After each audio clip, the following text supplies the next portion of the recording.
What's up, guys? How's it going? It's Joe McDonald here, coming to you live from inside the compound uh, because it's really hot outside right now.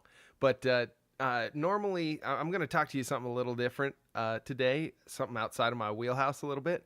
Normally, I'm teaching about riding horses and working with your horses over at the mphacademy.com. Go ahead and check that out if you want to. But today I want to talk to you a little bit about the stuff or the equipment that I use to produce some of the stuff over there. So, I first kind of became aware of these auto follow cameras when I was trying to get the MPH Academy launched, because it's just way easier than trying to like correlate schedules with somebody and get a camera person out there, or, set up cameras and hope that you're in frame kind of a thing. So I was really like super elated when I found out about these auto follow devices. And so I kind of got out there on the internet and I wanted to like look around and do some research about it and stuff like that. And the thing that I noticed right off the bat was there's not a lot of comparison between these two. Like, you see it a lot in the comments and stuff, but there's not a lot of videos out there about it. And seeing as how I've got a little bit of experience with both of them, I just kind of wanted to throw my hat out into that ring and give you my 2 cents. So the first device, or the first piece of equipment that I got, was the Solo Cam, mainly because there was a lot more actual users out there showing you how it worked and stuff like that. The Pixio has a lot of like videos about that stuff, but it really looks like they're all kind of advertisements or something like that. So that kind of made me a little wary at first. So, I went with the Solo Cam, and right off the bat, I was really impressed with the setup of it and all that stuff. Like, there's a lot of steps to it, but it was really pretty simple and pretty self-explanatory. And as long as you have like the right equipment and according to some records, get a little bit lucky, it works pretty well. Out in the pasture, the Solo Cam works really well. It's based off of a GPS signal. So, anywhere you can get GPS works pretty well for the camera too, and it'll follow you around. Sometimes it just gets a wild hair up its ass and points the other direction. So that's when you want to have a steady camera or something else filming you also. Otherwise, you're just going to get a bunch of pictures of the sky and stuff like that.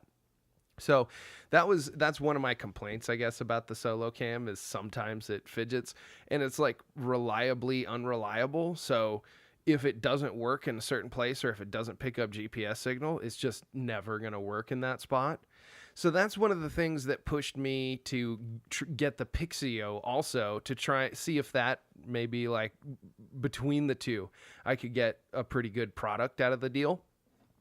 And so right off the bat, the Pixio is, it's a little bit more difficult to set up at the start, because you have to it's within a specific area, and it's not like, doesn't work off the GPS signal, for instance. But the nice part about that is it seems as though it's a little bit more reliable that way. So if you set it up correctly, it'll work in a certain spot. Whereas the Solo Cam, if it's not going to work, it's just not going to work.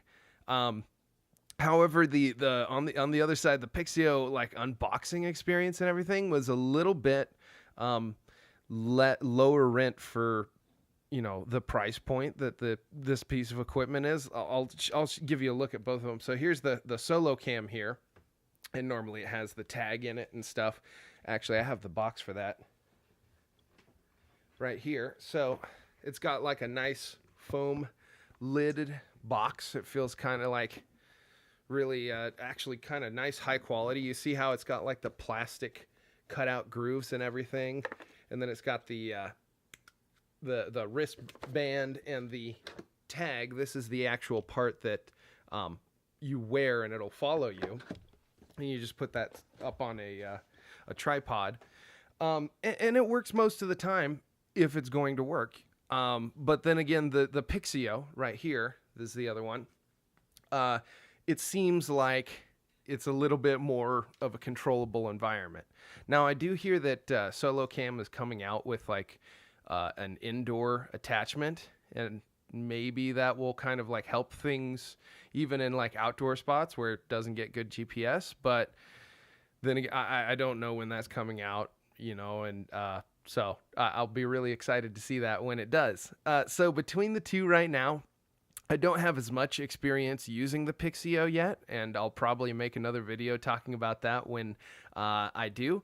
But as far as it goes, like the pros and cons, the Solocam, it's kind of cool because it comes with its own camera, and this one's got 65 times zoom, so that's a really nice feature. It can follow you way out there, and it follows you out to like I think a quarter mile or something like that.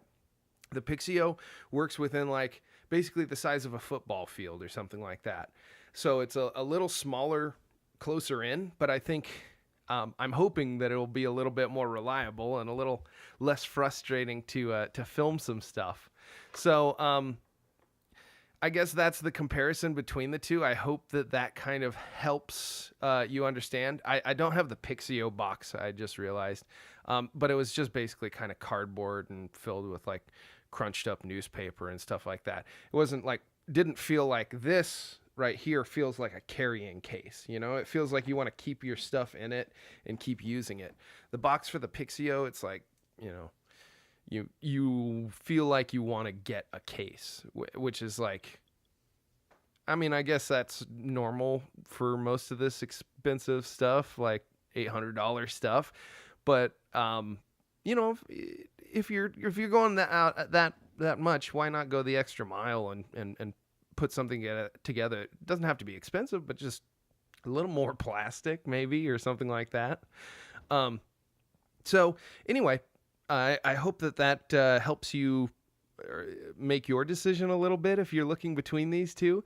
And I hope that comparison helps a little. So there you go.